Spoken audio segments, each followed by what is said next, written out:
High friends, welcome to Sam's kitchen. Friends, आज ना आपण आहे ना वांग्याची भाजी करणार आहोत. नेहमी तर आपण आहे ना लाल रश्श्यातली वांग्याची भाजी करतोच, पण आज आपण थोडंसं डिफरंट, थोडंसं ट्विस्ट आपण आहे ना या वांग्याच्या भाजीला देणार आहे. येस, तर आज आपण करत आहोत हिरव्या रश्श्यातली वांग्याची भाजी, जी अगदी तुम्ही ऑफिसच्या टिफिनला सुद्धा नेऊ शकता. 3, 2, 1. हिरव्या रश्श्यातल्या वांग्याच्या भाजीसाठी आपण इकडे पावशेर आहे ना छोटीशी वांगी घेतली आहेत, स्वच्छ धुवून घेतलेली आहेत. आता आपण ती कट करून घेऊया. इथे आपण एक वांगं घेतलेलं आहे. आता काही जणांना हे देठ वगैरे ठेवतात, पण ना आमच्याकडे देठ आवडत नाही, म्हणून आपण काय करणार आहे, हे सगळं कट करून घ्यायचं आणि पोटफोड्या आपण करतो ना एक्झॅक्टली सेम तसंच करून घ्यायचं. आणि पोटफोड्या केल्या ना की आपल्याला लक्षात पण येतं की आहे ना वांगं स्वच्छ आहे का खराब आहे. खराब असेल तर टाकून द्यायचं. तर आपण आहे ना असं आहे ना बाकीची वांगी छान पोटफोड्या करून घेऊ आणि मिठाच्या पाण्यात ठेवून घेऊयात.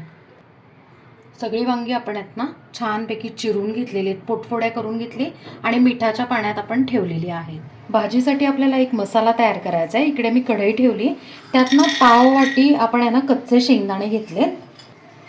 आता शेंगदाणे आपल्याला भाजायला वेळ लागतो, म्हणून आपण आहे ना शेंगदाणे थोडेसे भाजून घेणार आहोत. एकदा कढई तापली ना की शेंगदाणे बऱ्यापैकी भाजले जातात. आता त्यात ना पाववाटी खोबऱ्याचे काप आणि 1 चमचा तीळ, हे पण आपण फक्त 30 सेकंद भाजून घेऊ, कारण काय होतं ना की खोबरं आणि तीळ भाजायला काही जास्त वेळ लागत नाही. तीळ आपले आहे ना तडतडत आहेत. आपण आता गॅस बंद करूया. 30 सेकंद आपण छान भाजून घेतलं आहे.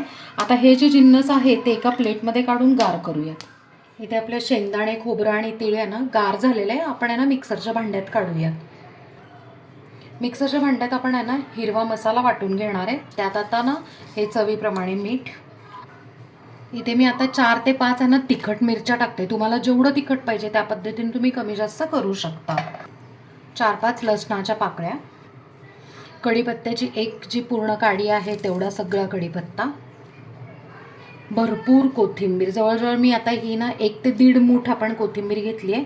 आता आपण आहे ना हे वाटून घेऊ. लागलं गरज तरच तुम्ही 1-2 चमचे पाणी घालू शकता.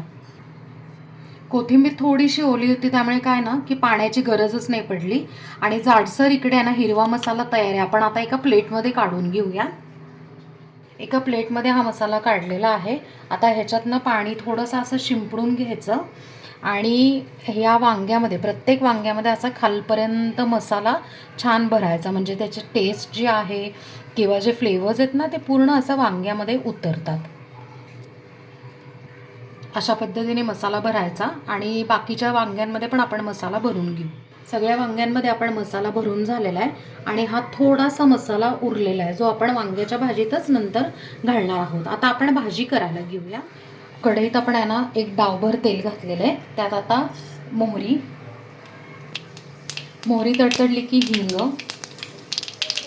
हळद अगदी चिमूटभर टाकायची, कारण आपण हिरव्या रश्श्यातली वांग्याची भाजी बनवतोय म्हणून.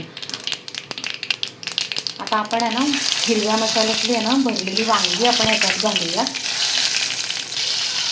आता आपण आहे ना चमच्याने नाही हलवणार आहे, नॅपकिन किंवा चांचीने अशी कढई धरायची आणि अशा पद्धतीने छानपैकी हलवून घ्यायची. आता मी फ्लेम लोच ठेवलेली आहे.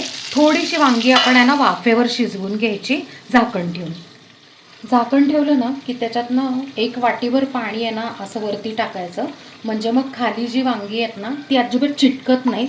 आणि हेच पाणी आपण आहे ना नंतर रश्श्याला वापरणार आहोत. आता ना 3 ते 4 मिनटं झाली आहेत. ह्याच्यावर ना छोटेसे तुम्हाला बुडबुडे दिसतील. आपण आता आहे ना ही प्लेट काढून बाजूला ठेवूया. इथे 50% वांगं शिजलेलं आहे. पाणी घालायच्या आधी काय करायचं, सगळी वांगी जी आहे ती उलटून घ्यायची. आता हा जो मसाला होता ना उरलेला तो ह्याच्यात घालून घ्यायचा. हे जे थाळीमधलं पाणी गरम झालं होतं ते पण घालून घेऊया. मी ना मिक्सरमध्ये पण थोडंसं पाणी घातलं होतं, जेणेकरून त्याच्यात मसाला असतो ते पण आपण याच्यात घालूया. आणि आता हलक्या हाताने आपण आहे ना सगळं हे मिक्स करूया. आता वांगं आपलं आहे ना 50% शिजलेलं आहे. सगळं मिक्स करून झालं. परत लो फ्लेमवर आपण एक 4 ते 5 मिनटं छानपैकी ना वाफ काढून शिजवून घेऊयात. एक 6 ते 7 मिनटं झाले, आपण चेक करूया.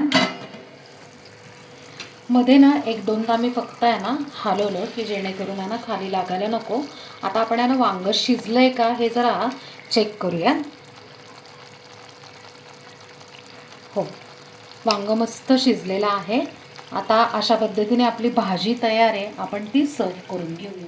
फ्रेंड्स, मस्त अशी आहे ना महाराष्ट्रीयन पद्धतीची हिरव्या मसाल्यातली भरली वांगी इथे तयार आहे आणि ती आपण सर्व करून घेतली. तुम्ही कुठल्याही भाकरी किंवा पोळी कशावरही खाऊ शकता तुम्ही. तर फ्रेंड्स, कशी वाटली तुम्हाला ही वांग्याची भाजी? मस्त आहे ना.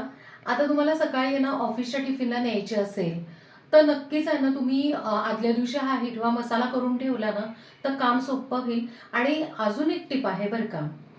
दुसरी टिप अशी आहे की तुम्ही आहे ना एका शिट्टीत सुद्धा आहे ना वांग्याची भाजी कुकरमध्ये करू शकता घाईच्या वेळेला, आणि किती मोठ्या प्रमाणात सुद्धा करू शकता. ह्याच्या व्यतिरिक्त फ्रेंड्स, आपण आहे ना भरपूर अशा ऑफिसच्या टिफिनच्या भाज्या आहे ना केलेल्या आहेत, त्याचे व्हिडिओज केलेले आहेत. त्याच्या सगळ्या लिंक्स मी डिस्क्रिप्शनमध्ये देते, नक्की चेक करा. आपल्या चॅनलला सबस्क्राईब करा, लाईक करा, शेअर करा आणि कमेंट करा. आणि हो, बेल आयकन नक्की प्रेस करा नवीन व्हिडिओजच्या नोटिफिकेशनसाठी. थँक्यू.